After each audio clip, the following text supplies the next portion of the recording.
All right, it's Dave here. It's Sunday morning. I've had about 6 hours sleep. 5 more movies to go. Got my breakfast lined up in front of me, and Captain America: The Winter Soldier is next. So I'm just going to Skype Joe Kiely. He's coming back for the second Captain America. Just going to line that up now.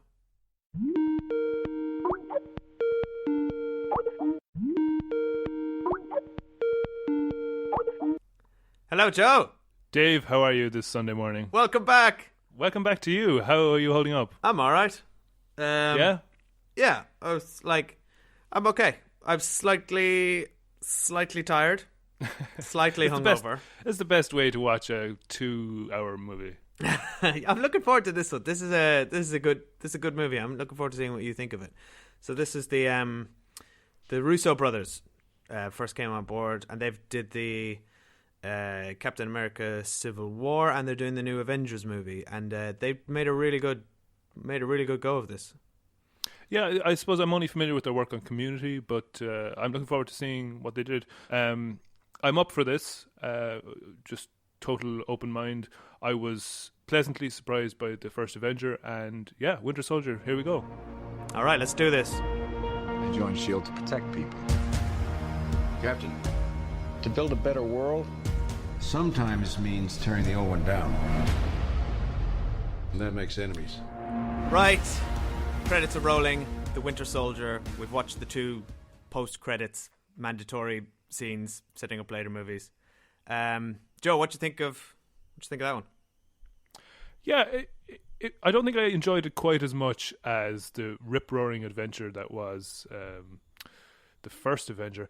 It's a very different tone. First of all, like it's a very grey, slow-moving sort of spy drama with a lot of mystery, and I suppose the key to it is you need to not know where the mystery is going, and I think I unpacked that in the first 15 minutes. Pretty much. You said to me, "Oh, is it? Well, we can spoil the movie." You were like, "Okay, so is the Winter Soldier Bucky?" And I said, "Okay, yes." And then you said, "All right, so is S.H.I.E.L.D. just been compromised by Hydra?" And I was like, "Okay, yeah." Is Nick Fury not dead? I was like, "Stop, Joe." And I also, I didn't trust Robert Redford from the start. No, you called every part of that. So fair play. So there was a good hour and a half where I was just waiting for the inevitable to pan out, waiting for confirmation of your intelligence. Yeah, and Captain America himself, as you pointed out very well, not very good spy either. I mean, he's technically a soldier, I guess, but he just, he's dressed very colourfully and just charges into situations. Captain Conspicuous is what you called him. Yeah, I think that's one of many nicknames that I gave Captain during the course of the 2 movies. Did you note some of them down? I did. Okay. There's a lot of peck-based puns. A lot of peck-based puns. I actually I made a whole list of peck puns here. I only wrote 2 of these down in the end. I thought we would do better, Joe, but you did try a few extra ones, but they didn't make the cut. Yeah, so thankfully you filtered those out. I'm going to list up. These were the 2 best peck puns that you had. I didn't contribute anything to this list, sadly. Okay, so the first one should have gone to Peck Savers. Top notch. And it's a bit and forced. You called him Gregory Peck much later on. It's good.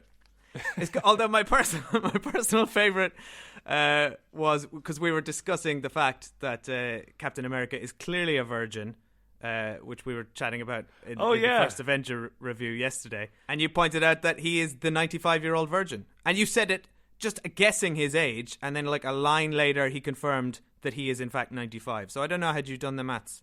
No, that was a pure estimate. I thought maybe he might have been closer to 100, but yeah, 95, bang on. Yeah, spot on. And actually, they were talking in that conversation about the fact that he hadn't kissed anyone in 95 years. So I'm going to take that as confirmation that he is definitely a virgin. I think of all the predictions that I made during that movie, I think the 95-year-old virgin thing was the best. It was spot on. Another thing, which I just looked at. I don't even know what the context of this was, but you said I just wrote down a quote from you, which is, "What's your beef, Buckles?" Yeah, I don't think they really established. Okay, he's brainwashed and he's working for Hydra, but like he will not listen to reason, and he's not gonna like he doesn't listen to people who are trying to help him. Like, what's your beef, Buckles? Because there's one point where Captain America is like, "You know me, you know we were childhood friends," and he's, "I don't know you." Yes, I Boom. don't know you, and then punches him. The time for talking has ended. It is now time for fists. One thing which came up a lot in this was the fact that no characters ever remain dead in the Marvel Cinematic Universe. Nobody. I think that was what tipped me off to Bucky from the off. Unless you see a corpse, and even when you do see a corpse, it's a pretty good bet that they're going to come back to life.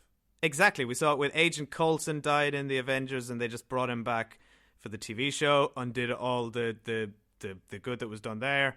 Bucky came back. Nick Fury wasn't dead for long. Captain America wasn't dead for long. Even Toby Jones came back. Yeah, he came back as a computer. As a computer, yeah. Good old Toby. On like classic like Amstrad. His mind was in a whole lot of Amstrads. And you were saying there's a name for this trope in movies. Yeah, it's. I think it's based on the Monty Python and the Holy Grail, and it's called "I Got Better." Love that. So I was dead, but I got better. She turned me into a newt. Yeah. Anything else in there? There were a few interesting. I think I noticed some people who had been in the DCU. Yes, the one of the World Council, the Asian guy, had been one of the bankers in the Dark Knight, and you pointed out that there is there's a Dark Knight similarity to this, or there a lot of it. Some of it feels like the Dark Knight, particularly the car chases. Yeah, it's certainly a post Nolan action movie. Especially Fury Road, which is the yes the Nick Fury chase sequence, reminiscent of partly the Dark Knight and partly some of the stuff from Inception. Now, I'm not sure how the timelines work out. When did the Winter Soldier come out? That was 2013, was it? 2014. So right, we're way post Nolan. But I thought the Russo brothers really competent action directors. I mean, as you said earlier, you know, the Community and TV work was, comedy is their background. So they just really, although I think they did the paintball episodes. Yeah, of Community. definitely. It seems like they were kind of, they were flexing their muscles in the constraints of TV, and really they've been let loose on a much bigger franchise, and they've been given a bigger budget, and they've done amazing things with it. Yeah, because I mean, even those paintball episodes they're all about the language of action movies, and. There were some great sequences in this. As you said, the Fury Road one. Yeah, all in all, though, it felt tonally a little bit uneven, or at least like there were some pretty big action moments, but there were long lulls in between, and some pretty crummy dialogue at points. Like there was a point where Captain America and Romanov were having an interaction, I suppose, is the most charitable way of putting it. But they were doing it back and forth in the middle of an action sequence, and they really didn't sell the lines at all. It was like a really flat line reading, and it just wasn't working for me.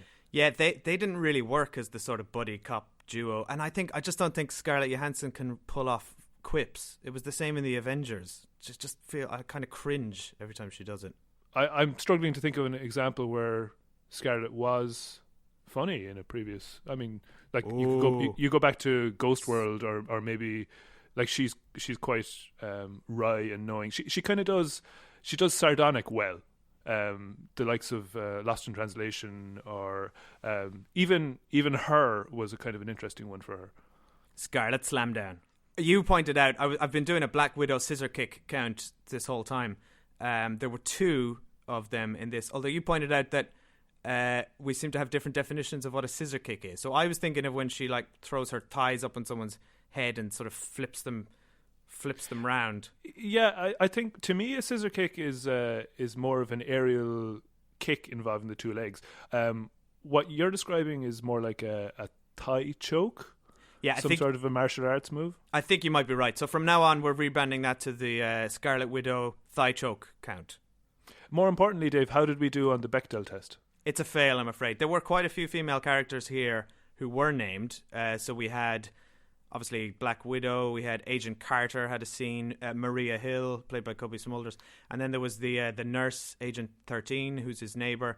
But none of them had a conversation. There was one point when Nick Fury's on the table where Maria Hill and Black Widow are talking to each other very briefly, but it's about Nick Fury. So yeah, sadly that doesn't count. Can we go back to Agent Carter's scene, because that had that had some dodgy CG going on. They aged her. I don't know why they couldn't use makeup. It was a strange choice, and one of the instances where a practical effect would have done the job a lot easier. Yes, which is something we talked about on a recent episode of Scheitgeist. There's the plug. There's the plug coming through. Plug. Yeah, the CG did not work there. There was something just. I think it's the eyes, because it's Hayley Atwell's eyes, and they're just a young person's eyes in a sort of old, wrinkly face. It also didn't look like her, did it? So you may as well have just cast an old actress. And that's said, true. I That's think for me it was the mouth movement. It seemed a bit stretched and creepy. And you could see that they didn't have the confidence to linger on her for more than a few seconds.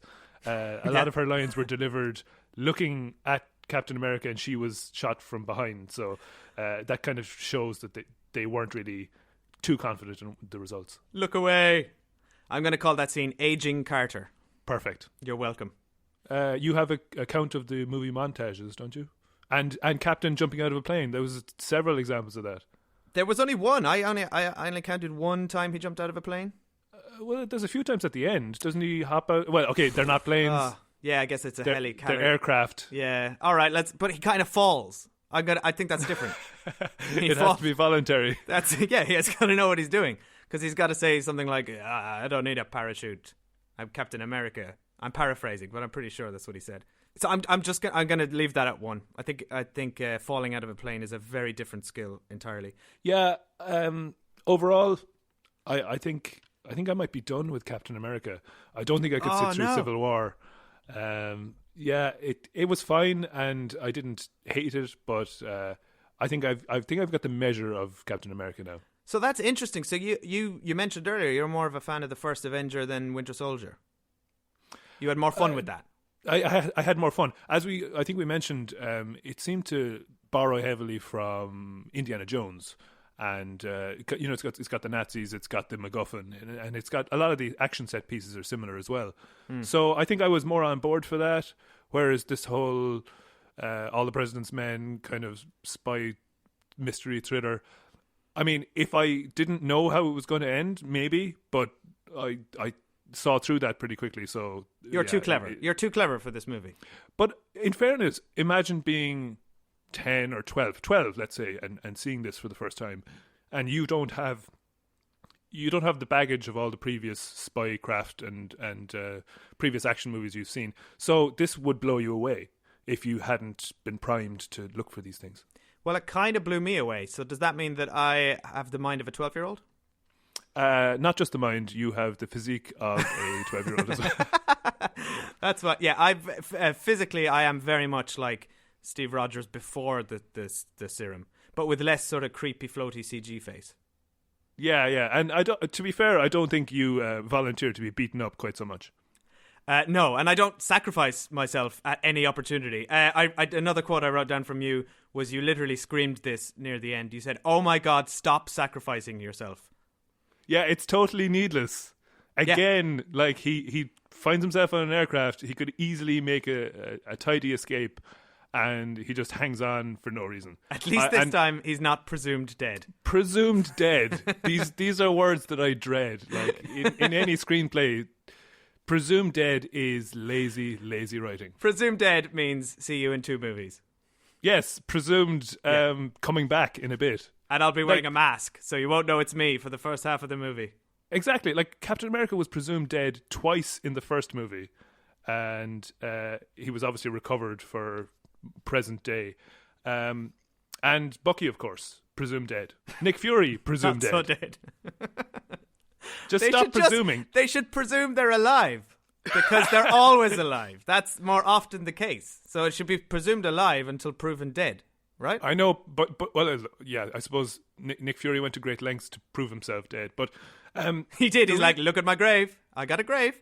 And we have to mention, you spotted a nice little Easter egg on his grave. I don't know whether I was just not immersed in the film, but I just instantly zoned in on the headstone, and the epigraph was it was a quote from Pulp Fiction. I forget the exact quote. Was it the? It's the path of the righteous man. The path of the righteous man. So that's straight from Jules in Pulp Fiction. Nice touch, but yeah, there's tons of Easter eggs in these films. So that's it. Well, for me, Joe, interesting that you were more a fan of the first Avenger, and I get your point. These are very different genres, and clearly you're more an Indiana Jones guy than All the President's Men guy. For me, well, actually, I would say the same. I am more of an Indiana Jones guy, but I much preferred Winter Soldier to the first Avenger. I thought this was just a very nicely plotted movie. Nothing sort of revolutionary, I guess, there if you understand movie language, but just great action scenes. It was fun, really good character development there. Robert Redford's always fun. I think this is probably gonna go somewhere up the top here for me in the ranking. I think I might slot it in. I think it's gonna go just above the Avengers, actually. So it's just behind Iron Man 3. And just ahead of the Avengers. So this is the second best one I've seen so far. Okay, and would you have been of that opinion going into this, or has that shifted in any way since watching it again? To be honest, I thought the Avengers, the first Avengers, is the one I probably thought would have been the top of this, because it's the one I've seen the most. But I don't know, maybe it's just because I'm losing my mind. But yesterday it just wasn't doing it for me, and I had it up on the projector, and it just looked a bit too comic booky and colorful. It was weird. It just wasn't working for me. It didn't feel cinematic, even though there's a lot that's good in that movie. But I just got way more of a kick out of Iron Man 3 and the Winter Soldier. Although I had like 5 beers by the time Iron Man 3 kicked in, so maybe that's the key. That always helps. Yeah. I remember enjoying Iron Man 3 in the cinema much more than Iron Man 2 anyway, that's for sure. Yeah, that's way down the list here. That's can I point something out? The idea of people coming back from the dead and the killing of, let's say, robots or unnamed henchmen or creatures from another world, is there a sense that the Marvel movies aren't concerned with consequence? That you can lay waste to squadrons of people and not feel any guilt? You can die and come back, and it's not a big problem. That you can lay waste to cities, and there's no real consequence to it. Is this a problem in action movies in general, or is it specific to Marvel, or what do you think? Interesting point. I think it is a problem. I think if you've this many characters who have just come back, then death is meaningless. There's no real stakes, and when somebody dies, it means less in these movies. But because there's so many of them, and they're over such a longer course of time, it does lose its impact. But in the wider sense of things, in terms of cities being destroyed and that not having any consequence, I think, to be fair, that is something that is addressed in Captain America: Civil War, which you haven't seen yet, and that's sort of the foundation for that plot. It's about accountability in an age of superheroes and all these big disasters. How do you manage that? I mean, the movie, I'll talk about it later, but it doesn't quite pull off or answer the question correctly, but it does pose the question, so at least they are thinking about it. Okay, and that's fair enough. All right, Joe. Well, thank you very much for coming over. You're in your living room. I am indeed. Thanks for coming down to your living room to Skype me again, and you can't make it for the third Captain America, but I would recommend watching it when you get a chance, and I'd be interested to hear your thoughts. Maybe on a later Shite Guys pod. Maybe. I think 2 is probably enough for me. It's so good. I'm not terribly interested in Civil War. Had I been, I would have gone in the cinema, and that's the same for these other 2 as well. The one positive that I drew from this film is, like in the first one, Captain America was a sort of a tool of propaganda, and he was dissatisfied at being used that way. And in this one, it's almost an anarchic message. It's an individual or an organization overthrowing the status quo, which is sort of novel. I like it's not novel for a superhero movie, but the idea that the symbol of American patriotism is taking on the government.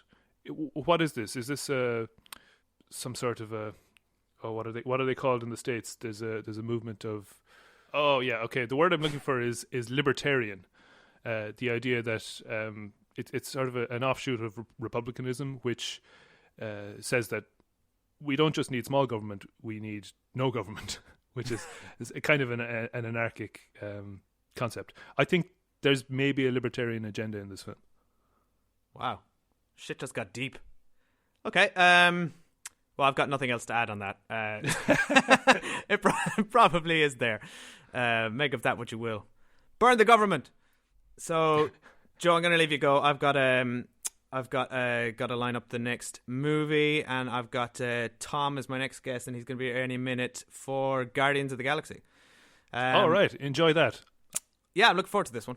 If you want to hear more of Joe's sweet, sultry voice, check out our other podcast, Scheitgeist. It's at scheitgeistpod.com, or it's on iTunes and all the other podcast apps, and we're at scheitgeistpod on Twitter. Joe, thank you very much for coming down to your living room. Thanks for having me. Go on, see you soon. See you next time.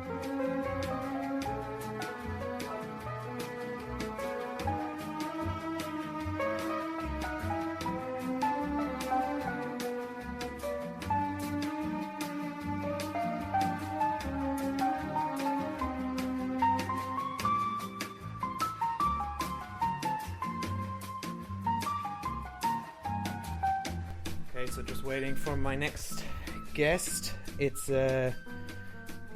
12. Oh no, it's 1 o'clock. It's just gone 1 o'clock. Oh, there he is. There's Tom. Okay, hang on.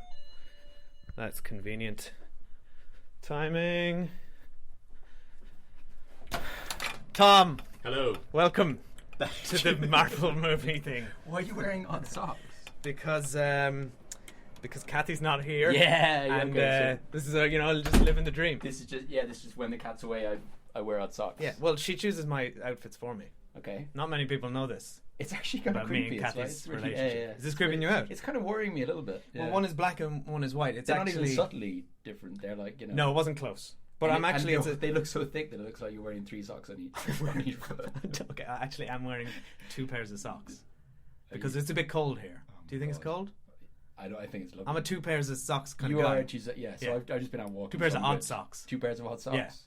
So I'm glad you're here. I'm really glad I'm This here. is the first human interaction I've had. Well, I had Joe Kiely on from Ireland over Skype, but you're the first person I've seen. Can I just touch you a little bit? Don't touch. No, Okay, don't touch. no. That's 21st century interaction. That's nice. I know. How did that go? That's how I'm gonna. All my interactions are gonna be like that from now on. Do you have any odd socks I can slip into? Because I feel it might be better. Yeah, it's because your uniformity is making me uncomfortable.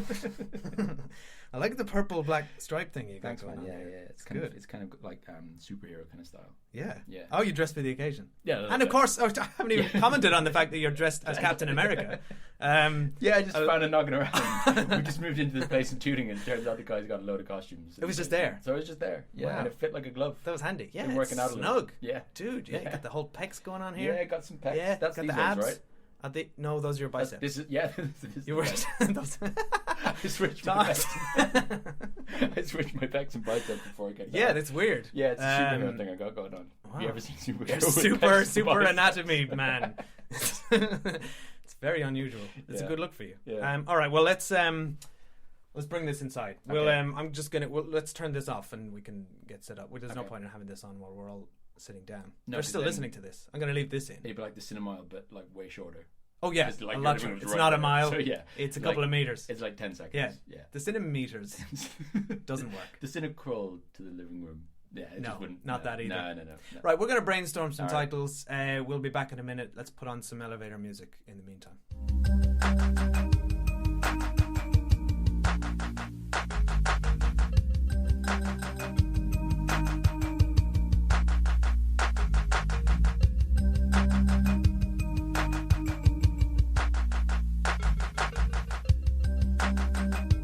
All right, on the couch. We're set up. We're ready to go. I got my odd socks on. Tom's wearing his Captain America outfit. And we got burritos. Thanks for bringing burritos. Guardians of the Galaxy is Captain America, right? Yes. Yeah, yes, good. it is. You're Okay. going to love this movie. Because it would be really embarrassing if I'd gone for the wrong outfit. He features prominently. Sweet. Okay. So you just told me you've only seen half this movie. Yeah, but I kind of hoped you wouldn't say that straight off the bat. Oh, right. Because then I'm that guy who's like these people are listening to a film podcast, and it's like who watches half movies. Well, you do. Yeah, no, but I don't. Like, what was the context? I don't remember the context. All I know is I've seen half of it, and I had to leave for some particular reason. The cinema? No. I've seen it like in my living room as well. You had to leave your living room? Yeah. Was it on fire?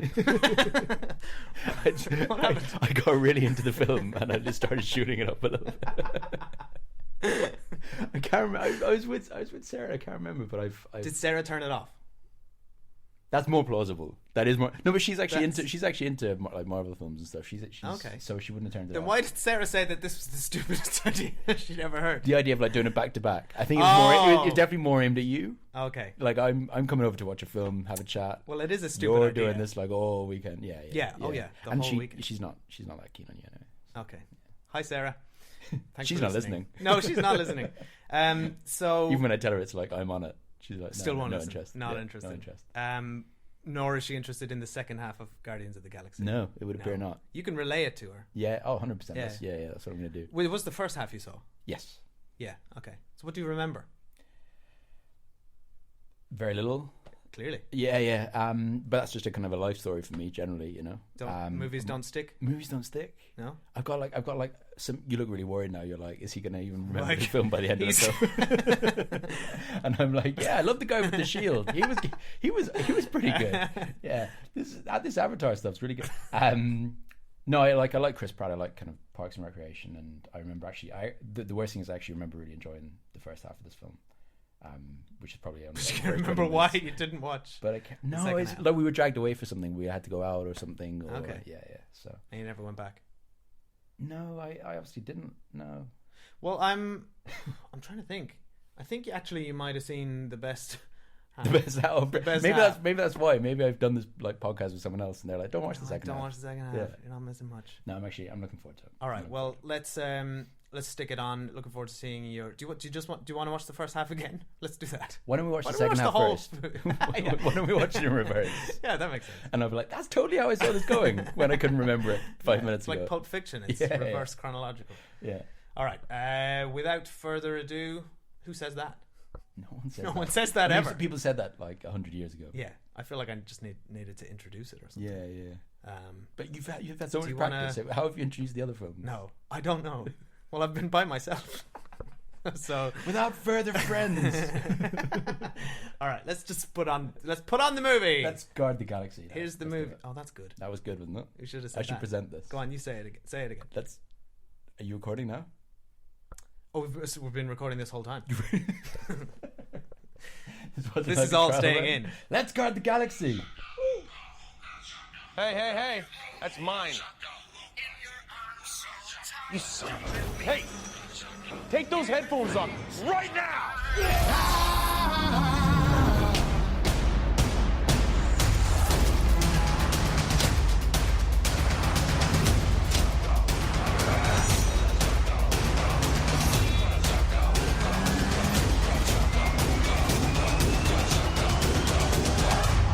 They call themselves the Guardians of the Galaxy. What a bunch of a-holes.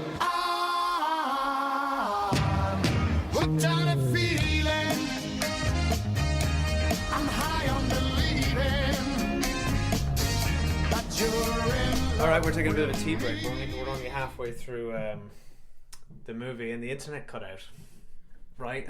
Is it pretty much at the bit where have you seen any? I've seen an extra 5 minutes today, which has been worth trains, definitely worth the trip, and the walk up from the station, and yeah, so that's been really good, and actually not even a great 5 minutes. If I'm being honest, the last 5 minutes was probably the weakest of the film so far, I thought. Oh wow! Which is hopefully not a sign of things to come.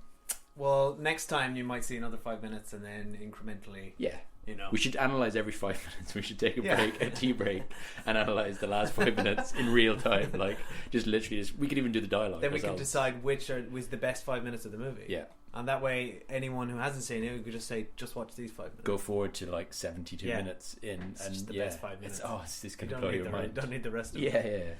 yeah. So yeah, things aren't looking good. I'm No. I'm looking at the internet thing here. Just looking at the internet Yeah, thing. just looking at the internet thing. Yeah. And it says no internet on the internet thing. That's what I've established so far. Yeah. The way the film stopped and everything stopped, the internet stopped. I mean, Look at that, 0.2 megabytes per second. which is low, right? That's pretty low. Yeah, yeah. You're not going to get a movie down No. in that. So I'm not sure what Should we what rate to it so do far? now. Yeah. I feel like I know the first This half is, pretty well. So yeah, twice now you've seen the first half. Twice now, yeah. I've So, seen the whole film. did it in all two halves. It the started to same- come back to you, did it? So the prison stuff. Prison scene was. Yeah. I love the prison scene. That's really really good, and that's the bit kind of I remembered kind of properly. Cool kind of weaponry and rubbish use of guards again. Like Yeah. like in any film, how guards are really crap, but these guards are particularly crap. They weren't very good. They just They didn't have a tight lock on that prison. They didn't have a dialogue at No. all. They didn't have great weapons to stop these men who are like 3 times the size of normal men. Best prison in the universe. Yeah, They said. and We like just he left the said- fridge open. That's he- the beeping. He'd said he'd like broken out of was it 22 prisons, Rocket? Yeah, and that And was the that was the toughest easiest one of all time. Yeah. I'd say for him. So He the was- other, well, no wonder he's. they were broken out of making so many wisecracks prisons. the whole time. They It's were like, easy. "This is this is a piece of piss. This is so simple." Such a good movie, though. It's really good. Yeah. I'm really enjoying it. Yeah. Just all the characters are funny and enjoyable in their own right. You kind of care. You care about them all. Yeah, I was saying, give I was them all saying little like moments. Rocket's kind of like the furry creatures in these films are often kind of annoying, but he's actually really good. He's like Groot's really good and says Yeah. 3 words, but brilliant facial expressions. Chris Pratt's like a very lovable man. Like Yeah, he's excellent he's in the this. worst named man for a really nice man. Like, He's not a like, brat. he's not a brat in No. the slightest. He's the opposite of a brat. But they give each of the characters a little moment, like Rocket when he's getting changed and he's got you can see cybernetic stuff on his back, like he's clearly been tortured. Yeah, Or the yeah. moment when he's drunk and they keep calling him vermin. Yeah, you yeah, know, yeah, yeah. you There's not- some I layers was going to to say it. you identify with that. No, none of us identify with that. But No, I've never been called vermin. no, Never. but Never. I felt for him. And I've been called a lot of things, but no. Yeah, no, absolutely, yeah. But they do it really subtly, don't they? He just kind of looks at the kind of torture marks on his back, and it kind of cuts That away, says and so that's much. it. Like it Yeah. says a lot.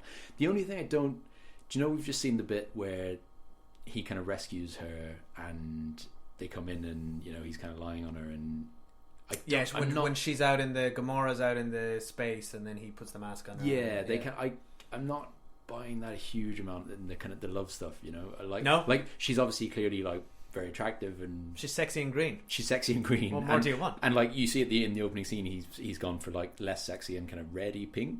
Everyone in Is this universe is just like it's just different colors. Different colours, very yeah. colourful, So different skin. It's obviously like green's good and And pink pinky is red less is a bit sexy. slutty and it's just not very sexy. Slutty. Yeah. Pink and slutty. Pink and slutty.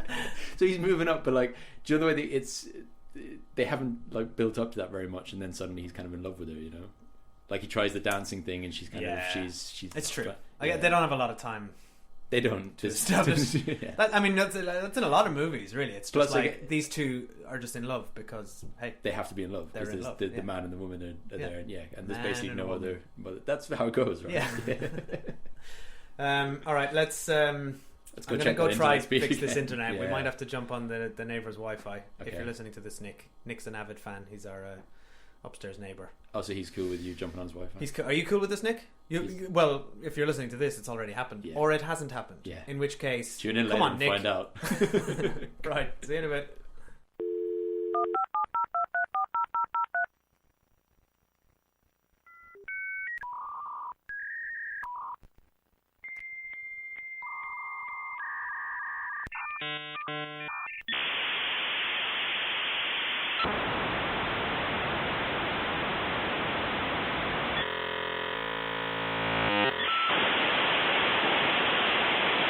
Right, firstly, big thanks to Nick from upstairs. If you're listening, Nick, thank you for sharing your Wi-Fi code. You appreciate that, Nick. Save The the second day. half was really good. Yeah, it was worth it. Yeah, it's a really good film. I Yeah, really like it. it is a great film. Yeah, I think that's actually just slotted in at the number one list of when I'm ranking all these movies. Yeah, it's number one for me. Because you've seen it a couple of times before, so it's like, but you were still enjoying the bit, but you like like it. You laugh like normally at stuff anyway. I just laugh at anything. I'm very easily pleased. So I like spending time with you because it makes me feel more funny. Because the way, like, even now you're laughing and stuff, and I like, but like to watch it for the third time and still be kind of laughing and stuff. Like it's fun to watch it with someone who hasn't seen it before or has only seen half of it. Yeah, for the second half you were perched there just watching everything I did. But it is just very, very funny. I think it's the funniest. I mean, a lot of the Marvel movies are Matthew funny. Broderick did Stand By Props. He didn't weird. have a lot else. Sorry, the credits are still going here. His diary was free. He's still pitching Ferris Bueller too, all these years later. I got very excited yesterday. I can't remember which movie it was, but it had Ralph Macchio in a special thanks role. And I thought, what's the Karate Kid? But it was a different Ralph Macchio. There's two Ralph Macchios? Two Ralph Macchios, I looked it up. But yeah, all the characters are funny in their own right. Like Drax the Destroyer just kills me with the deadpan. Nothing goes over my head. My reflexes are too fast. Rocket. Why would I slit his throat? Oh yes, love it. No, it's an expression. Like and Rocket, that comes back when he's yeah, exactly later. Yeah, and he kind of looks at him and he's like, "Put my finger to your throat." Rocket is just brilliant from Rocket's beginning to end. Almost the standout character in that. Like I'm really because initially we watched about 10 minutes, and I said who's actually voicing that. Even though I'd seen the first half, I didn't actually remember it's Bradley Cooper. I think that's really seriously good effort. Doesn't sound like him, and he's actually I was saying to you earlier that the kind of that the furry kind of sidekick kind of goofball kind of creature often kind of annoys me, but actually he's really good. Like comic timing, brilliant, messes up, has some kind of emotional depth. It's really good. Yeah, I really like that. I like that scene where they're all on the ship and they sort of all have to come together. You get the inspiring speech, and he says he has 12% of a plan. It's just so good. The writing in this is excellent, but the performance, the delivery. What percentage from of a all plan of do you have? Groot is just hilarious. Like, great job, Vin Diesel. Three really words, job, but he really makes it. But there's they all get sort of a touching moment. Like the "We Are Groot" bit at the end really gets me. It's really nice. Yeah, I kind of turned to you and I was like, he's not dead, right? And you were worried. I was a bit worried actually. Yeah, that's a nice character. It's like got the Iron Giant kind of. Which is a film I love, and it's actually very similar in terms of the way he looks and the like kind of the kind of massive kind of lovable kind of character. Also a silent type, and a very silent doesn't type. say much, does he? Say much and also all, Vin Diesel. And also Vin Diesel, yeah. But I feel like Vin just kind of got picked on the strength of his performance in the Iron Giant. Do you think so? 100%. Do you think so? The director was like, "Get me the Iron Giant." Yeah. Get me the What's guy that film with the tall thing that doesn't say much, but he's like it's really emotional. Yeah, let's just do that. Let's just get Vin Diesel. Let's do that again. Yeah. And Chris Pratt obviously is very, very funny in this movie. He's really good, but actually what's really interesting is he doesn't take the really kind of funny bits from the other character. It's not a kind of a real like show-stopping kind of eye-grabbing performance whereby he's got to be the funny guy in all the scenes. Yeah. There's bits where he really deadpans it and just lets the other kind of characters be funny, and he can be the straight man as well. He is exactly, yeah. It's kind of he's funny in the same way he is in Parks and Recreation, where he's kind of got that kind of what's a better word than goofball? I don't want to say goofball on a podcast.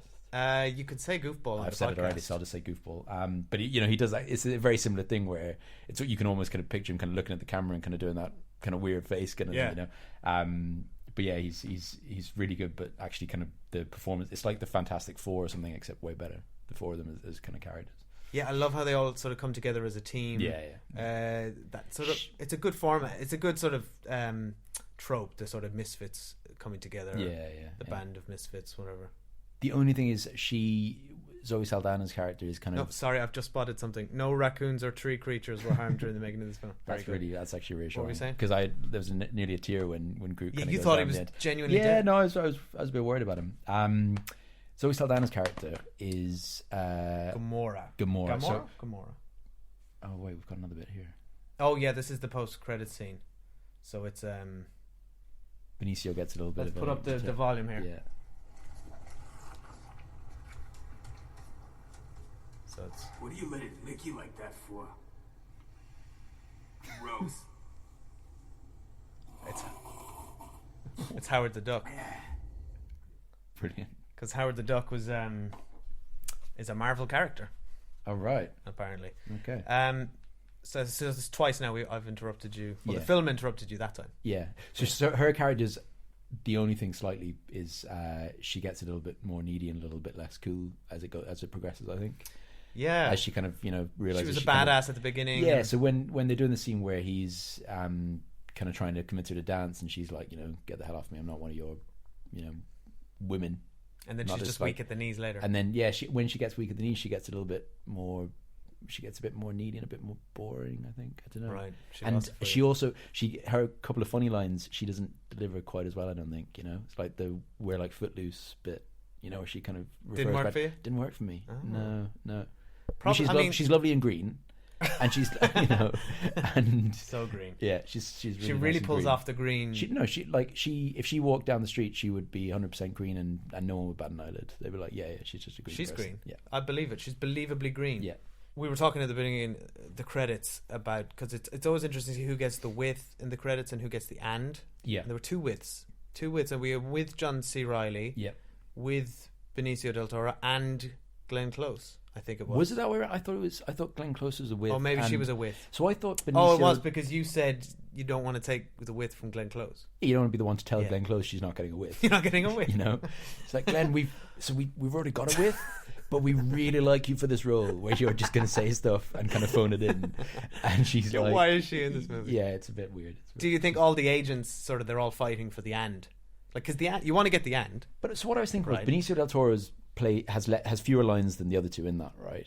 And he Yeah. gets the and. Yeah. But isn't it the last? I would have thought last is best. Like I would have thought the and I outstrips think the the and with. is what you want, for sure. I mean, he's good and stuff, but John C. Reilly and Glenn Close must be a bit like, that's really annoying. Benicio doesn't get much like screen time, and he gets the and. the and. I guess it's whoever goes in hard in the negotiation. Yeah. They're all the agents in a room fighting for the width and the and. Benicio del Toro's agent is clearly just a badass. Yeah. Glenn Oh, yeah. Close has a Dalmatian He's as an agent or hardcore. something. And they just fight that. John C. Reilly represents himself, and he says He dick a lot. definitely represents Yeah, himself. yeah. Why is he in this movie? I mean, Glenn, he kind of is okay in it, but it's like, He's I fine, don't know. yeah, but he just like plays a they're- John C. Reilly character where yeah. yeah. And again, Peter Serafinovich, I don't know how to say his name, but he's always great. I think it's a doesn't get to soft do a W. lot. There's There's a lot of double. he doesn't really do a lot. Yeah. But we were kind of saying like I would like, what would you rather be an and or with, or like I would like to be kind of a mit. Oh, you like a German with? Yeah, I want like a German with. Mit Tom. Yeah. Mit Tom Fitzpatrick. That works for you. And like with kind of. So you want to be in a German movie and get the with? No, I don't. But I want to be like the German with in a blockbuster movie, and everyone's like, "Oh, that's kind of interesting." Oh, and then that's suddenly all the Hollywood superstars are like, They'll all start. they're doing all the calling mit. in, kind of going, "I want a mitt," Get me a mitt. Yeah, get me a mitt. I'm so all right. I'm gonna. That's what I'm gonna write in the podcast description. Yeah, Mitt. Mitt Tom. Tom Fitzpatrick. One thing I wrote down here, which we were kind of confused as to the general sort of what is Xandar is the planet, like who are these people? Then Yeah. Ronan seems to want to murder them all, and there's a vengeance plot which wasn't very well communicated. Again, I've seen this 3 times now. I still don't really understand. I always struggle Beef. with these films. What's the beef? Yeah, what is the beef? I always do struggle a bit with these films with the different names, and I'm going to sound like a 90-year-old man who's got dementia or something. But I couldn't tell you a hell of a lot of the characters' names in that already. And the good stuff is where they're kind of just being characters and kind of chatting, and the really good kind of break out of prison scene and all that kind of stuff. The bands. But the actual kind of overarching kind of almost Star Warsy type plot is it's not very well communicated. No, it's not. No. And it really throws you in at the beginning. Yeah, exactly. Yeah, the Very first much so. 5-10 minutes, you're like, It's just like it's easy. You meet Ronan and he's like getting his face paint on, and he's like, "Oh, you will all die, Xandarians." And he The must peace be- treaty has fallen. There's a peace treaty or do something. you think he's really angry because his character's name is Ronan? Ronan? Yeah, not a good name. But like that's for a villain. Because I mean, all villains are probably at like villain conventions going, "Oh, here's Ronan." I mean, What Thanos an is a idiot. classic sort of villain name. and it's just it sounds powerful, and Yeah. it's just and he is obviously powerful, but Ronan's like Ronan. the kind of guy who spends ages in makeup before the like super villain convention, He and has everyone's to. like, Ronan's a bit of a dick. No one really The likes mighty Ronan. Yeah. I mean, I only know a few Ronins, and they're just so far removed from the. And the How many filmmakers Ronins haven't. do you know? I mean, I don't know Ronan Keating, but obviously we feel like we know him. And he's not threatening. His music's threatening, but he's I feel a bit threatened by I mean, life is a roller coaster, but just ease just off, leave it off. Ronan. I feel like you're I don't even like heights, Ronan. Ronan. My brother-in-law's a Ronan, so this. Shout out to Tom's brother-in-law. Yeah, if you're listening. Hi, Ronan. Good to see you. He's on Tinder. We wrote. There was a Tinder mention in this. He said something about this is the Tinder on which you'll burn. But I mean, the word Tinder now has basically been appropriated by that dating app. Yeah, absolutely. You can't use it in. And I guess he's an alien. He wouldn't know. Because I mean, he wouldn't know. But like, I wonder who you kind of swipe right and swipe left for on this. That's what you do on Tinder, right? In this, like, who would you swipe? Oh yeah. So, well, would you swipe left? Oh, is it left or right? We don't know. Neither of us Two know anything about married Tinder. guys. Neither of us know My anything God. about Tinder, but we're just kind of there was a Tinder reference and Yeah. a poultry reference. Is it what? A poultry reference. Oh, he said yes to your poultry gods. So we said they were worshipping chickens. Yeah, because we're so funny. That was really good, actually. Finchy from The Office was in this for a second. That was you really spotted odd. that. Yeah. It was a good spot. That was really odd. Yeah. Big departure from being kind of David Brent's sidekick. Yeah. Oh, yeah. Yeah. Big. Stepping onto the global stage. But he's got Like a range. galactical He's stage. clearly got range. Oh yeah, Finchy and a guy who drives the ship. We were kind of discussing at the halfway point when we thought we wouldn't make it through about the different color. Everyone's just colorful aliens. You got your green aliens, you got your blue aliens, and you said that the pink ones were whores. And I don't think I said. Hang on a did. second. I don't think I said. Let's rewind on this. I'm pretty sure you said all the pink aliens are whores. Wow, I don't think I said all the pink aliens were whores. I think I said something about a pink whore, and then the kid came up who was pink, and then I felt really uncomfortable. That's what happened. So and you turned there to me was and a you kid that was pink, and then it was like, Tom, is she a whore? Yeah, yeah. You happy now, Tom? Yeah, you happy? You hate the female characters. You call them all whores. I really would like to have male pig. I think at the end they should kind of color code them, though. They should kind of go, green is good and blue, because like blue is evil, which she was the blue one was evil. But Chris Pratt's buddy is blue, but kind of like he's kind of evil. He's a bit evil, but he smiles. He smiles a bit evil, but he smiles. Someone who smiles can't be evil. Yeah, exactly. No, I know what you mean. He comes good. He gets bested, he's got good and bad, but he still smiles. And he calls him kid and stuff. He looks after him a bit. Yeah, speaking of sort of blue kids, gender diversification, the Bechdel test. Yeah, sort of. So we were keeping track on this. There were quite a few female characters. So you had Gamora and her sister Nebula, bad character. I think Gamora's not a very well developed character. She's a weapon, and her lines get fewer. And I've kind of made my point on that. Nebula is really cool.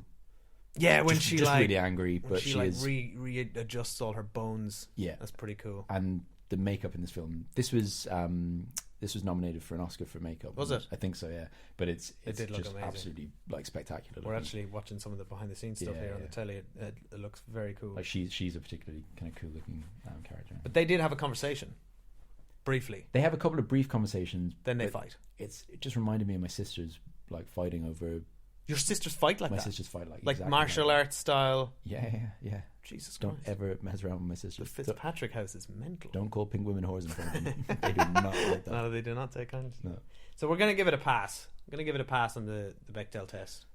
Because they had a fight is a kind of a conversation. A set of parameters whereby we just tick? Because yeah. So it has to be. Look, it's a funny old thing, and it's not. Tom, it's a funny old It's thing. a funny old life. Let me tell you about the Bechdel test. Tom. It's a Bechdel test. What do I know about the Bechdel test? So it's got to have two female characters. So it's tick on that. Yeah.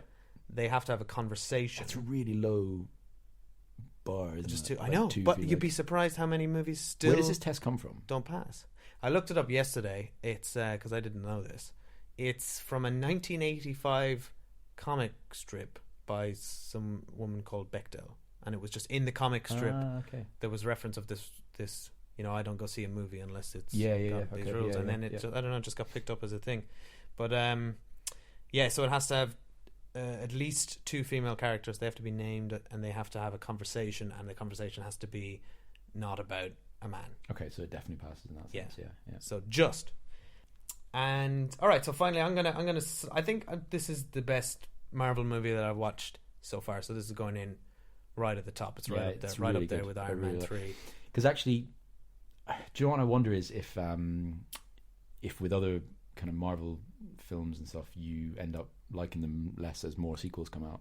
Like I remember really liking Iron Man initially, and then not really liking the second one. And I think I really did like the third one, but this one's just a standalone. Like we haven't seen a second one, and we haven't got bored of any kind of characters. And Chris Pratt's still kind of great, and I wonder if the more sequels you have, the kind of less diminishing returns. Yeah. Well, I'm finding, because I'm watching all these in a row. Oh, the soundtrack is banging. It really just makes it, doesn't it? But the film kind of is led by the sound. The soundtrack's a really integral part of it. It's really, really cool. And they weaved it in very nicely with the Walkman and the mother kind of tape deck in his ship, the end, mother. So it's like it doesn't feel like shoehorned in, which is kind of how it felt in Suicide Squad. If you saw that, I haven't seen that actually, but not great. But that's exactly it. It's like kind of it's at the end where. Oh, do we talk about the end of films on this? Or? Yeah, you can. Yeah. So it kind of like brings it full circle in terms of reaching out for the hand, and the music kind of provides that kind of backdrop throughout. It's really, really nice. It's so great. And when he opens the present from his mother, very, very touching. So that's about it. Well, thanks for coming out, Tom. You're very welcome. Appreciate it. Thanks for having me. Do you want to stay for the rest of the movies? Please, no, I need to. Please don't leave. I kind of need the keys to unlock that front door. I was like, I'm not going to let you leave. Yeah. Don't leave me alone. I'm handcuffed to the table. All right. I will release you. Go into the wild. Tell stories of our bravery here. Oh, I will. Tell them, Tom. Tell them not to come back. Send help. Send pizza.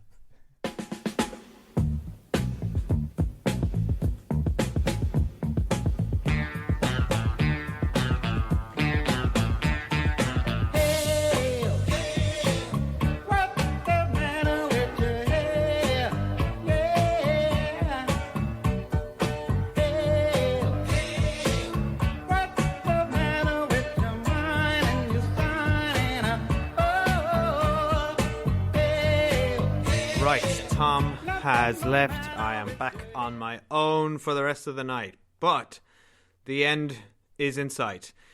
It's now 4:36 p.m. I have 3 movies left to go. That's Avengers Age of Ultron, Ant-Man, and then Captain America Civil War. I am looking forward to having this done, and I'm also excited because these are pretty good movies. Overall, I'm particularly looking forward to seeing Ant-Man again. I haven't seen that since I saw it in the cinema.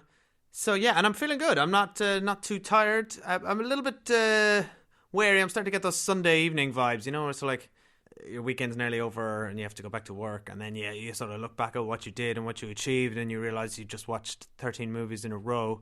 So that's a little bit depressing. But yes, Age of Ultron. Here we go.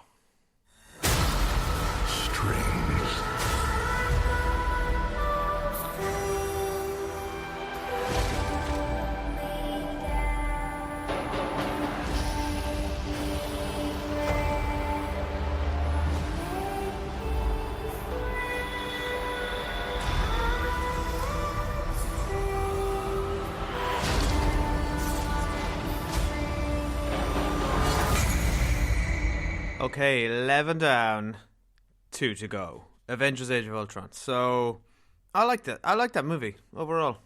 It was good. It's just fun watching all the Avengers together. I think it has problems. It has probably quite a few problems.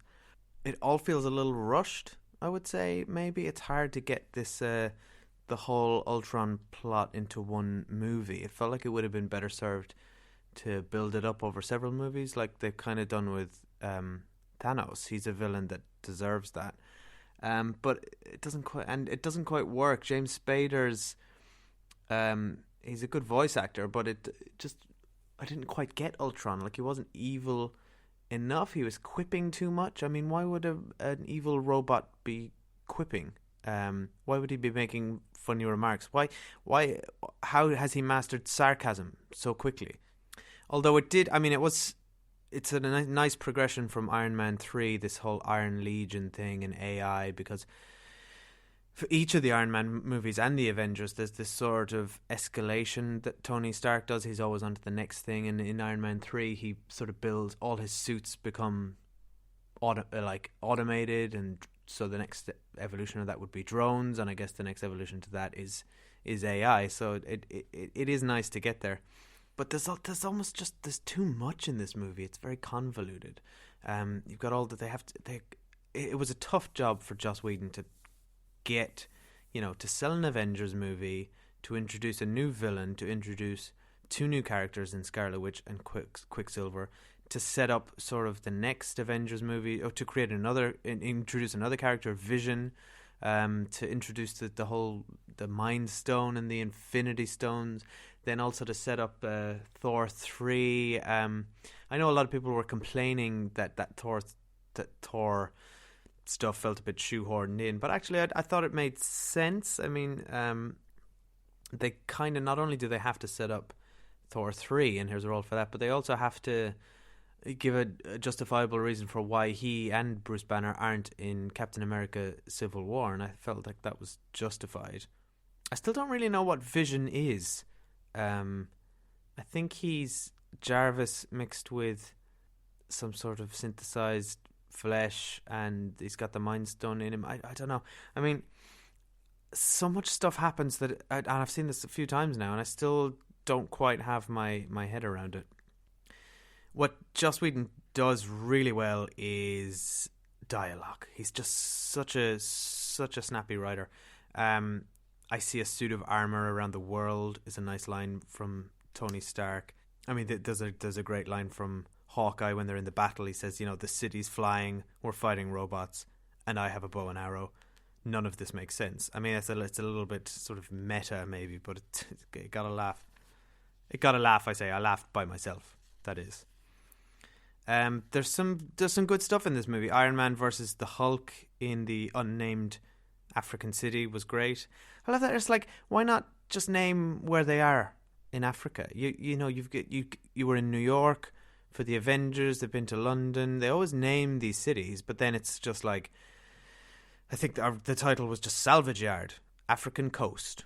It's like, African Coast. It's a fucking continent. That's an enormous coast. Be specific. But they're happy to just make up African countries. Why couldn't they be in South Africa? Why couldn't they be in Cape Town? I don't know. Just like, it's so vague. I think the way Hollywood treats Africa is very interesting. The new characters, Quicksilver and Scarlet Witch, are quite good. Although I will say, Quicksilver was clearly done better in the X-Men.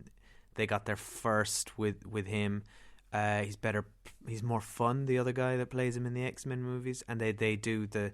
I mean, it was a tough task for them to sell this character in Age of Ultron, because we'd already seen Days of Future Past, and it was just done so well that the scenes with Quicksilver, the way they froze time essentially, so hard act to follow, and they didn't really top it. In terms of the Bechdel test, this movie passed.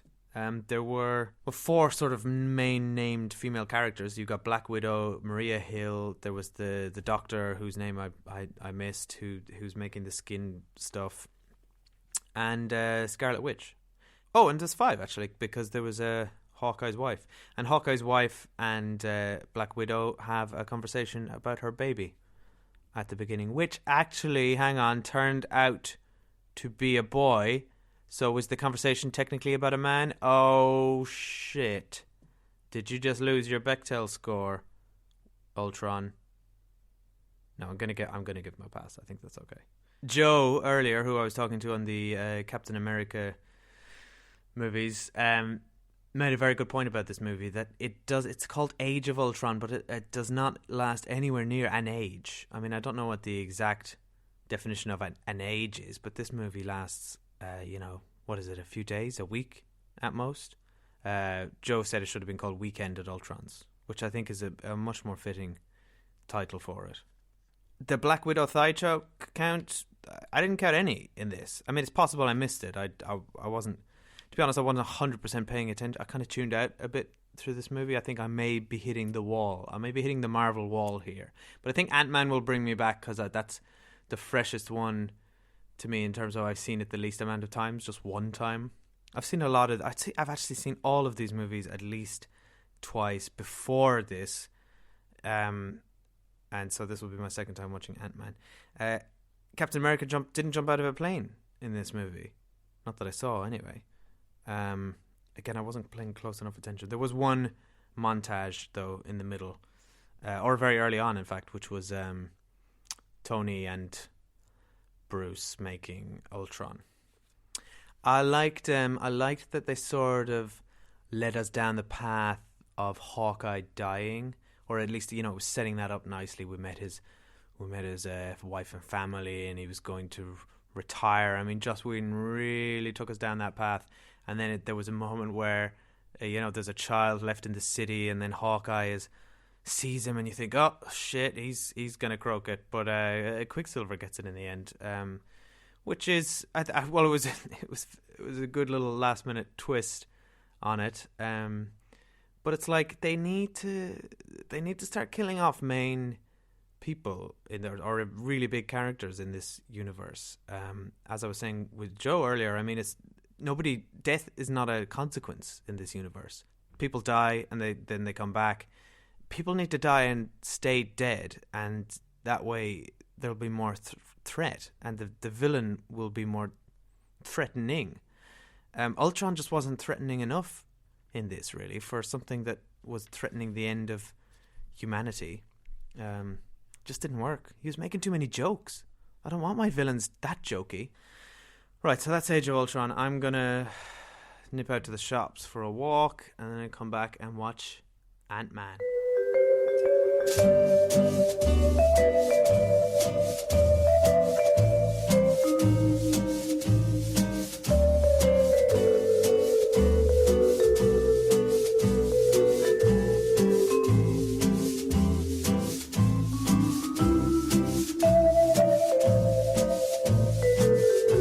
The time is 7:25 p.m. on Sunday night, and I am nearly finished.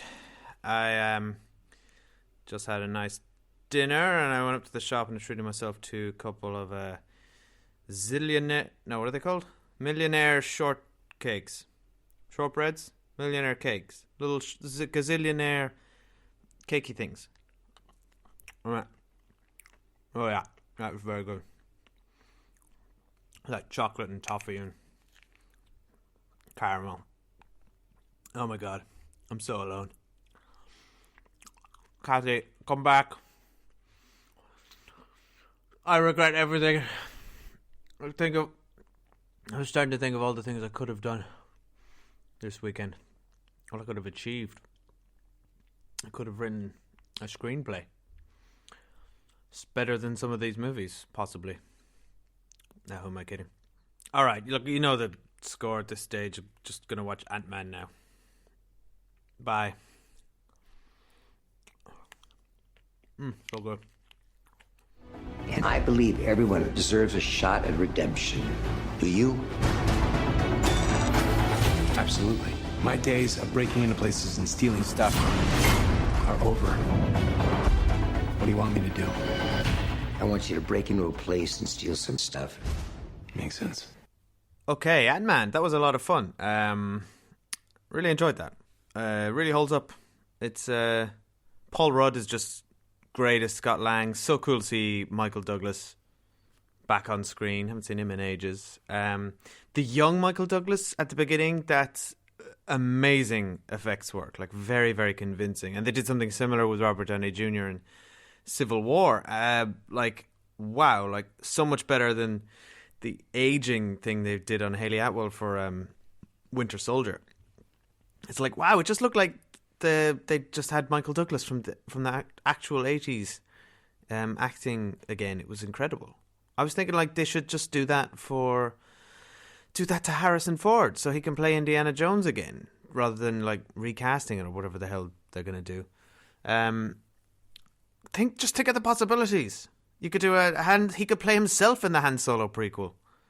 The The villain again isn't great in this. I really like Corey Stoll, the actor, but the villain isn't very well defined. He's a bit one note. I didn't really understand what was happening. There was apparently like the particles were changing his brain chemistry. There's a reference to that at some stage, so maybe it's making him evil. I don't know. It was a little bit indistinct, and he was a little bit one note. And also, they could have come up with a better name than Yellow Jacket for the thingy. Yellow Jacket. It's not very good. It's not very inventive. But what was inventive was the fight scenes in this were really, really good. The whole end scene in the fight through suburbia and in a briefcase and through the little girl's train set. It was very, very clever, really fun. I loved all the stuff with him shrinking. When he first shrinks in the bathtub, there's some really good sound design there. The sort of echo is very evocative. The script isn't as tight as it should be, I felt. I mean, this had a lot of production problems. Obviously, it famously lost director Edgar Wright, who it just didn't work out between him and Marvel for whatever reason. And it would be I'd love to see his version of this movie. But I think Peyton Reed, who took over, did a good job. But it means that you got 4 writing credits, I think, on this movie. You got Edgar Wright and Joe Cornish's version, and then Adam McKay came in and did a draft. I don't know the full history of this, but even Paul Rudd, Adam McKay and Paul Rudd did a pass at this together. Adam McKay, who directed Anchorman, which had Paul Rudd in it, and The Big Short recently. So, but it felt like it could have had a few passes. For instance, the heist. I love that this is a heist movie, and I love that it's centered around a heist, but it wasn't as like what was happening in the heist wasn't as intricate or clear cut as I would have liked it to have been, as it can be for movies like Ocean's 11, where you get a really good sense of what everyone's doing and this big, large, intricate plan. This seemed to be very much just, Ant-Man just rides a water tube into the thing, then destroys some computers, and then he goes down some tube into the... I mean, and why is there a tube down to the Yellow Jacket?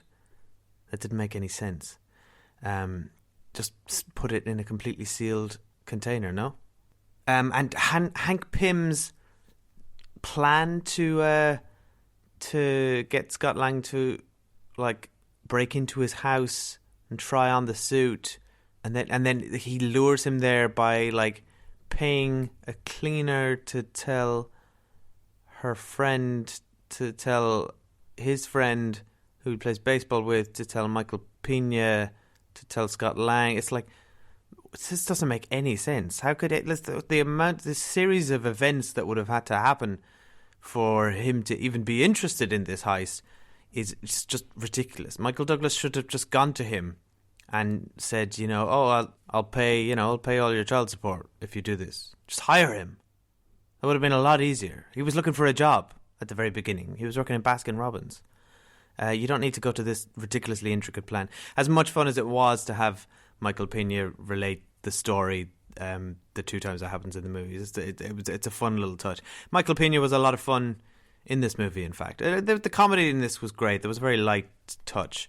There wasn't a lot of grittiness or seriousness to this. It was, although it ended up being a lot more interesting. The look and feel of it is a lot more sort of colourful and comic booky, a little bit more televisual as well. This isn't a very cinematic movie for the most part, a little bit like parts of the first Avengers. There's a nice little Death Star reference I noticed when they're planning the heist, how they shut down the computer. It's like the same little graphic and it's like a tiny little tube that they have to hit, very like the Death Star. All the stuff with the safe cracking was fun. I like that. I loved all the stuff with him, like Scott Lang having to get the fingerprint by getting it off a cup and then creating a mold out of nothing, and it's like, I love all that sort of MacGyver stuff. Speaking of that, we had a couple of montages. The Marvel movie montages were back. We had 2 montages in this movie. There was the getting ready for the heist, breaking into the crack into the safe montage. And then there was obviously a really extended training montage, which was great fun. First training montage in the whole Marvel Cinematic Universe so far. I love a good training montage. This movie had some thigh chokes as well, previously known as scissor kicks. Obviously, Black Widow's not in this, but Evangeline Lilly does a thigh choke. And then Paul Rudd does a thigh choke on the Falcon later on. So thigh chokes, all the rage, back in. What it didn't do so well on was the Bechdel test. So there were 2 female characters. So we had the ex-wife and we had Evangeline Lilly's character who's going to play the Wasp. But they did not have a conversation with each other. I don't think they even met. So it's a fail for Ant-Man on the Bechdel test. Those 2 cops, Bobby Cannavale and the guy who played Barksdale in The Wire, what was the point of their characters? They were utterly ridiculous. And they were the worst cops ever. They just sort of ran from point to point. They were like children hearing noises. Or dogs. They would just like get distracted by something. At one point, they have Dave and the Eastern European hacker on the ground, handcuffed outside the van. They're not even handcuffed. They just have them. They're about to arrest them, and then another alarm goes off, so they just run over to that. Instead of finishing the arrest. They were very sloppy and ridiculous. So sad when Anthony, the flying ant, croaked it. Although a bit ridiculous that the bad guy was shooting a gun at a swarm of ants. Ridiculous. Well, pretty impressive actually that he randomly did hit the one ant that Paul Rudd was on.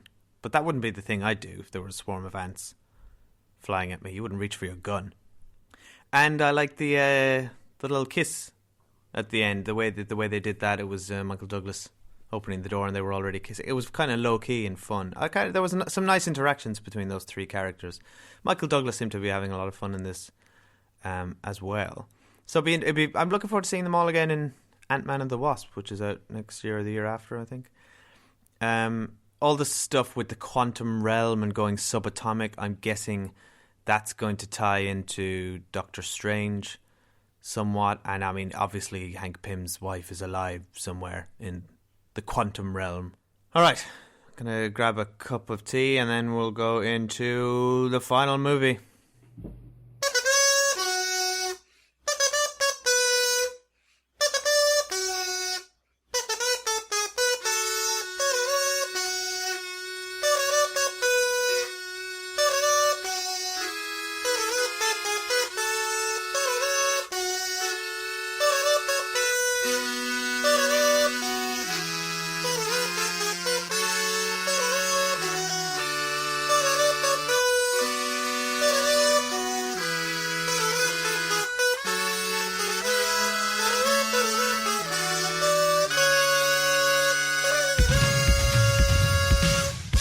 I can't believe it.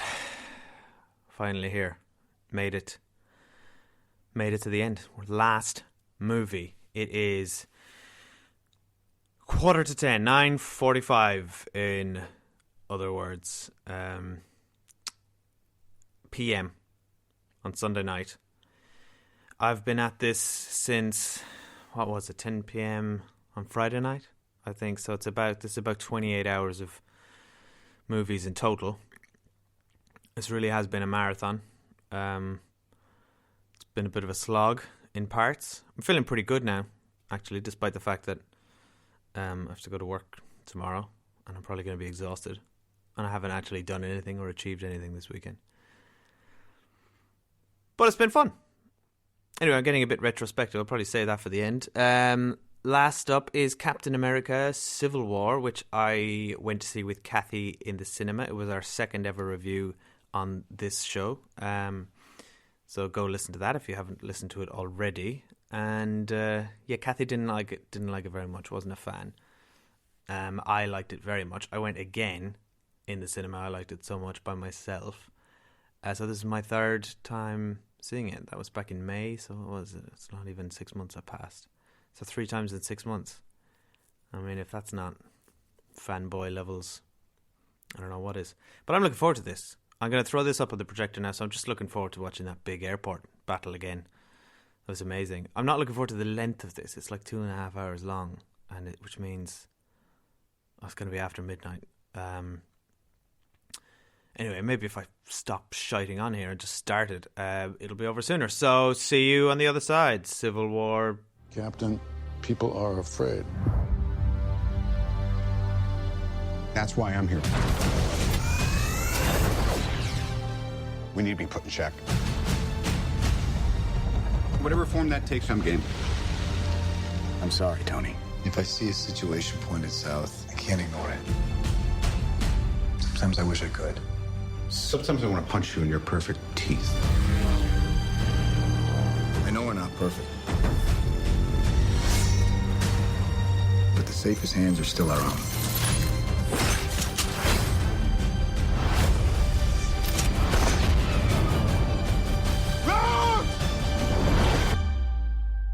I was wrong about you.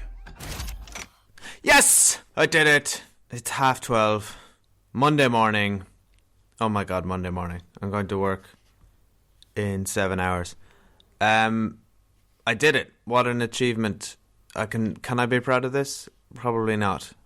I'm very tired. It's like it all just kind of hit me there in the last half hour. What a monumental waste of time this has been. 28 hours of movies over a whole weekend. I had a pizza, a curry, 5 beers. It's probably 5 cups of tea. 2 really good breakfasts that I made. A lot of profiteroles. Thanks to Nick upstairs for bringing me down some profiteroles. Thanks to I feel like I'm doing a speech now. Thanks to Joe Kiely for Skyping in from Ireland for the 2 Captain Americas. Thanks to Tom Fitzpatrick for coming all the way out to Richmond to watch the first half of Guardians of the Galaxy again, and then the second half for the first time. And thanks to Cathy for going away for the weekend and allowing this to happen.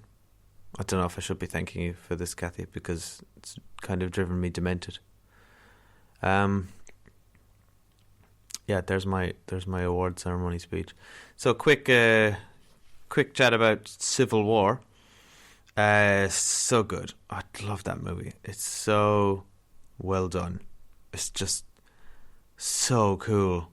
It's like the culmination. It's a great way to top off this whole thing, because it's like the culmination of all those movies together. I know a lot of people say this isn't really a Captain America movie. You know, this is an Avengers 2.5, which is there are a lot of the Avengers in it, but I really do think this is thematically it's a Captain America movie. First of all, it was written by the same 2 guys that did the other 2 Captain America movies, and it looks and feels very, very much like a Captain America movie, particularly like The Winter Soldier, because it's got the same 2 directors, the Russo brothers here, and it's about Cap and Bucky at the center of all this, really, and their bromance, as lame as it is when they sort of start to reminisce about the redhead at the fair called Dot. You know, there's a lot of throwbacks to the first one. Even, you know, it's Steve Rogers saying he doesn't like bullies. He doesn't like being told what to do. He fights for the little guy. He's always kind of been anti-establishment. You know, he never even followed orders in World War II. So it makes sense that he's like this. And for Tony Stark, it makes complete sense for him as well. This is more sort of Iron Man 3.5 than it is Avengers 2.5, I think, because this is very much a culmination of everything Tony's been through in the 3 Iron Mans and the 2 Avengers movies. This is his 6th movie as Tony Stark.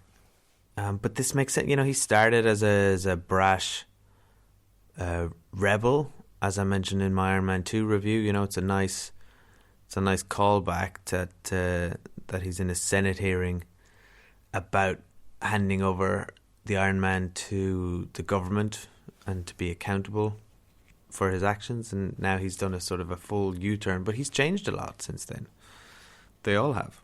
I like that this actually has the opening scene is in Lagos in Nigeria. They actually, it's almost like they responded to my criticisms of Age of Ultron, and that they couldn't pick an African city to set something in and just said African coast.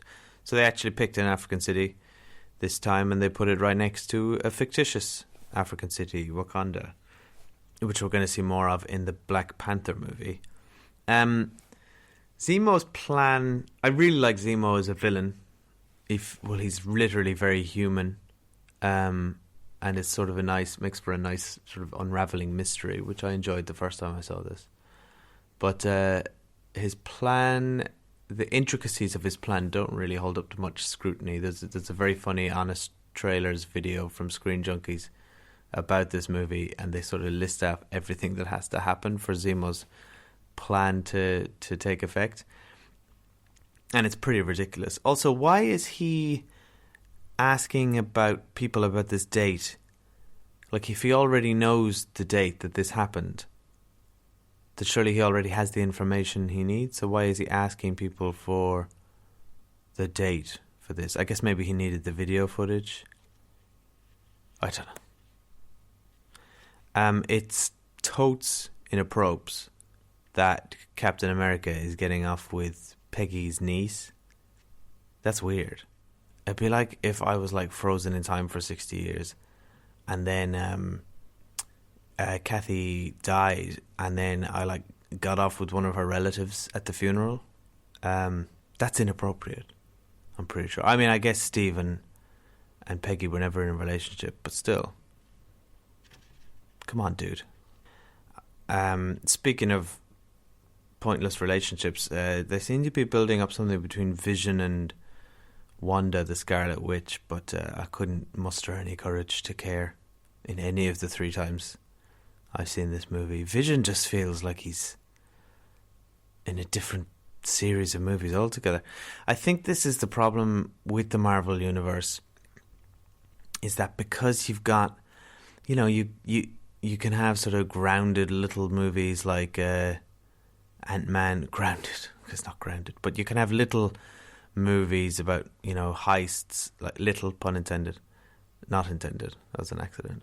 And then you've got sort of your big space operas like Guardians of the Galaxy, and now you're going to have something about magic in Doctor Strange, and then you've even got smaller, sort of more brutal stories, which we're seeing on Netflix with Daredevil and Jessica Jones and Luke Cage. But yeah, when they all kind of come together, like when we get Vision in a Captain America spy movie, it just feels like, I don't know, it feels weird. Like, what the fuck is Vision? I'm still not kind of clear what he is, and it sounds like he doesn't even know what he is. He's Jarvis, he's Paul Bettany but he doesn't know how to cook. Don't give a shit. Get out, don't have a whole scene of him trying to cook in the Captain America movie. It's already 2.5 hours long. Chill out. I like that, I was thinking during this one, I like that nobody in this cinematic universe has a secret identity except Spider-Man, with a notable exception. But nobody, I mean, from the off, in the first movie, ends with Tony Stark is supposed to have a cover story, and then he says, fuck it, you know, I'm Iron Man. And, you know, everyone knows Steve Rogers is Captain America. They're just like, they are who they are, and they live their lives, except for the possible exception of, I guess, Hawkeye. But speaking of Spider-Man, Tom Holland did such a great job in this. He just nails that sort of geeky, nervous energy. And him and Robert Downey Jr. are so good together. So it's going to be very fun seeing a Spider-Man movie in a few months only. It's in May next year. And Robert Downey Jr. is going to be in that as well. Quick check-in on the thigh choke counter. She did do a thigh choke very early in this movie, so chalk it down, Black Widow. However, on the Bechdel test front, this movie is a fail. There are 3 female characters. Agent 13, Peggy's niece, Sharon, I think her name is. You got Black Widow, and you've got Scarlet Witch. And I don't think, and please do correct me if I'm wrong, I don't think that any of them have a conversation in this movie. I think, they're all in group conversations.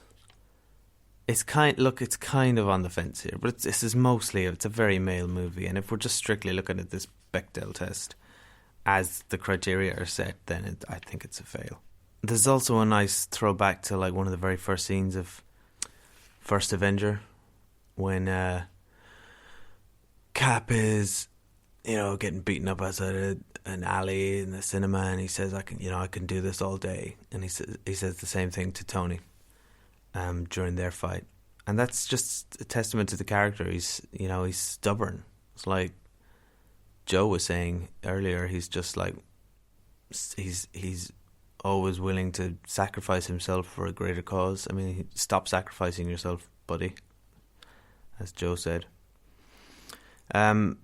It's a bit disappointing at the end of this movie. Like, they've laid all this groundwork, and then they have a really climactic fight that doesn't seem like they could come back from, like between Tony and Steve. He says that's not your shield, my father made that, and then he drops the shield, and you think, oh fuck, how are they going to come back from that? And then they do come back from that one scene later, when Steve just sends him a letter saying, "Hey, no bother, don't worry about it, we're cool, just let me know if you ever need anything. Laters."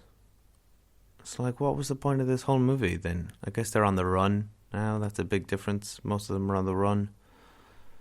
But, fuck's sake. Have some, at least be angry at each other for a few movies. And then they could, fix their relationship going into the next Avengers movie or something. But it's just like, God, learn to hold a grudge, guys. So that's it. That is the 13 MCU movies that have been released to date. We're a week away from Doctor Strange. That'll make it 14. So I think I'm going to place Civil War second behind Guardians of the Galaxy. I think Guardians of the Galaxy is my favorite MCU movie, and I look, that's just down to my taste as well. I'm a big sucker for sci-fi, and it's a big fun space opera. But I think it's just fun. It's the most fun of all these movies. I love all the individual characters. It's got a great soundtrack. Just love it to bits. So that puts us, I'll just run through the list from the very bottom: The Incredible Hulk, then it was Iron Man 2, then Thor: The Dark World, then Captain America: The First Avenger, then Iron Man, then Avengers: Age of Ultron, then Ant-Man. I forgot to say in my Ant-Man review, I've placed that sort of in the middle, just behind Thor.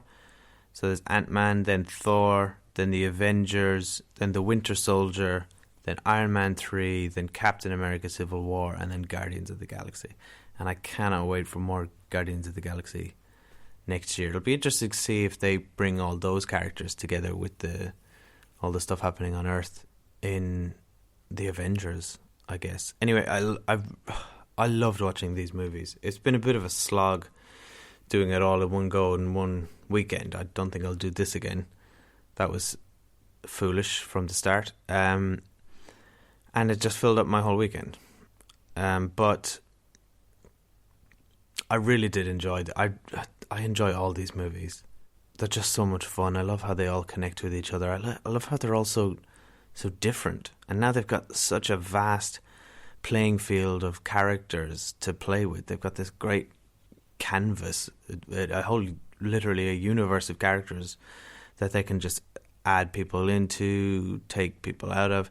I just wish Marvel would take a few more risks with changing the scenery a bit. I think they did that very well in Winter Soldier when they, S.H.I.E.L.D. was basically disbanded and that was gone. Nick Fury, his life changed. You know, a lot of the characters' lives changed in that, but they haven't really done a big event like that. Besides, of course, you know, Sokovia, I guess. That's it. I'm very much looking forward to Cathy coming home, and our next Cinemile will be a return to our normal format, which I'm really looking forward to, because it's really weird just talking to yourself, talking to myself talking to you. So this is what happens when Cathy leaves. I just talk shite. She keeps us on track. She's the real star of this show, we all know it. So we will see you soon for more Cinemiles. I'm very tired, I'm going to go to bed. You can follow us at The Cinemile on Twitter. Our website is thecinemile.com, or email us over at thecinemile@gmail.com. Thank you for listening. If anyone did make it through all of this, I'm pretty sure this is clocking in at a few hours. Bye-bye.